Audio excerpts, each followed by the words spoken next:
Alright everybody, what's going on? Hope you guys have been having a great week. This is Roxrite, back at it again. A few weeks ago I asked you guys to ask me some questions on my YouTube channel. A lot of you guys came through, asked me some great stuff. So today, I'm here to answer some of those questions. My goals for next year are simple. For now, it's just to continue to build this channel, continue to provide you guys with some quality content, just continue to share with you guys some insight on my battling, judging, tutorials, and just advice of some of the experiences I go through doing this break life. The other goal of mine is to get back on one-on-one battles, because this year I had a lot of great performances in group battles. I got to compete a lot in 2-on-2s, 3-on-3s, and such stuff like that. And I felt like I did decently. I felt I lacked confidence to go into a one-on-one this year, but in group battles I definitely started building my confidence. So being able to maintain myself and keep this weight off and just stay consistent lately, I just thought like, yo, why not just start going back and trying to smoke some cats in a one-on-one, like, hey, why not? So next year, that's what I'm trying to do, get back into something like Road BC1, Undisputed, Outbreak, Battle of the Year. Just try to claim one of those big titles would be great, or any major one-on-one, to be honest with you, because it is going to be my 25th year in breaking on top of that. So, trying to do something big for the 25th.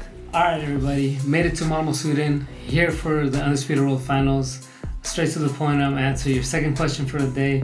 I think a lot of people think they can judge nowadays, and I feel like once they get in the same situation, they would probably make some crazy calls or make a call that a lot of people wouldn't agree with. You're not gonna please everybody as a judge. Everybody has their opinion nowadays.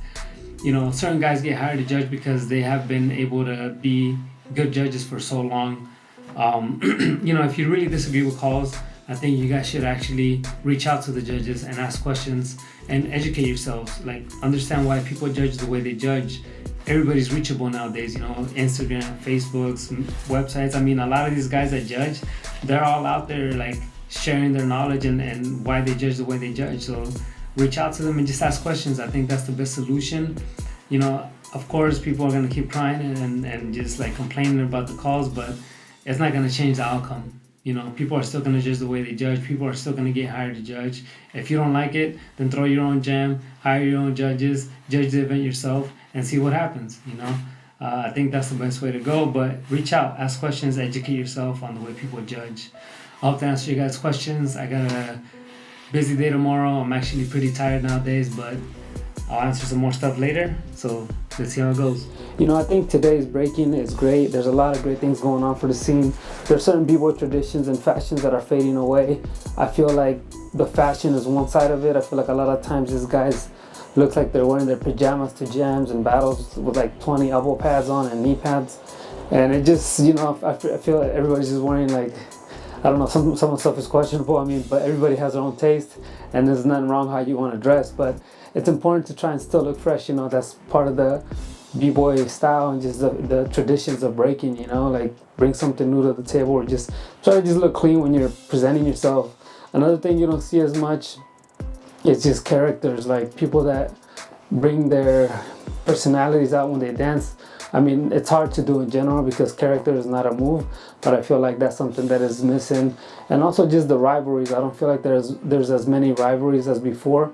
I feel like everybody's just kind of strictly been competing and just strictly based on the competition, to where the rivalries of cypher battles and heated battles in battles because of some cypher beef that went down, like you don't have that much of that anymore. So that's something that I feel is missing in the scene that I would want to see, because there's nothing wrong with healthy competition and there's nothing wrong with having rivalries within crews, because that's how you uplift each other anyways, elevate, as long as you know to keep it dance and don't take it too personal. I think that's something that is missing in the scene that I feel like we lack from past times.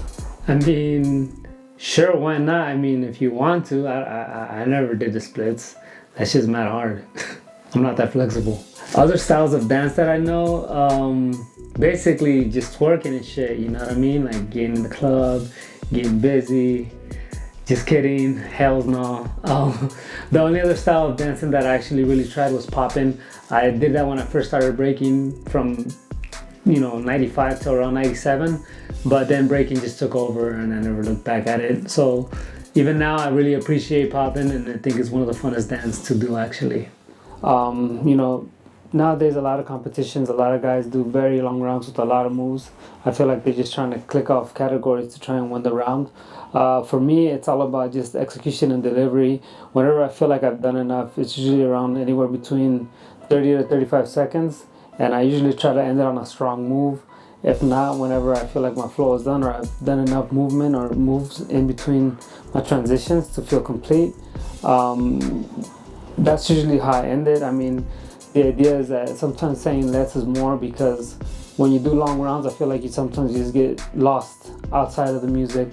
As to when you do shorter rounds, I feel like you can stay more in the music and highlight those moves and movements to the music a lot better. So for me, anywhere between a 30 to 35 second round is usually enough for me. So that's usually when I kind of naturally just get up in general. Have I ever considered quitting breaking for a more stable way of life? The answer is no. I came from that. I used to have jobs up till I was 26 years old. I worked even 5 jobs at one point, and I gave that up on my 26th birthday to pursue breaking full time. So being able to do what I love to do and making a living out of it, there's nothing like it. Breaking is the best job I've ever had. So no, I don't see myself quitting to pursue a more stable way of work or anything like that. Watching old footage for me is very nostalgic, and it also just brings back a lot of memories. Besides that, it reminds me of the things that I forget, all the moves that I forgot that I used to do, and that's very helpful because I can get re-inspired within my own dance style and bring back old ideas and try to make them fit into today's breaking. So for me, it's good watching old footage. Honestly, I was behind the camera. I wasn't really watching. I don't know why people keep asking me this shit. Like, regardless of him winning, like, Manuel deserved to win. That's it. Done deal. It's over. Did anybody else beat him? No, they didn't make it clear enough for the judges to decide otherwise. If everybody keeps crying about this, like, throw your own jam, go out and call out Manuel so he can smoke you, and find out the hard way why he's one of the best. It took me around 3 years to do my first one-on-one. I focused on my opponent in battles, that's it. So my main goal in battles is just to focus on what's in front of me.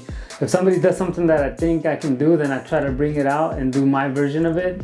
And that's just how it goes. You gotta make sure that you aim at your opponent, practice against the target. That way you learn how to actually attack your moves and not just put on a show or hide yourself in the back in the battles. You know, you gotta go out there and really battle people and get in people's faces and attack them like you're trying to beat them. There's just too many freezes that I like that I don't think I would pick one to do for the rest of my life, because then I would probably just be hurting, and yeah, that would kind of suck actually. You don't want to be stuck in a freeze for the rest of your life.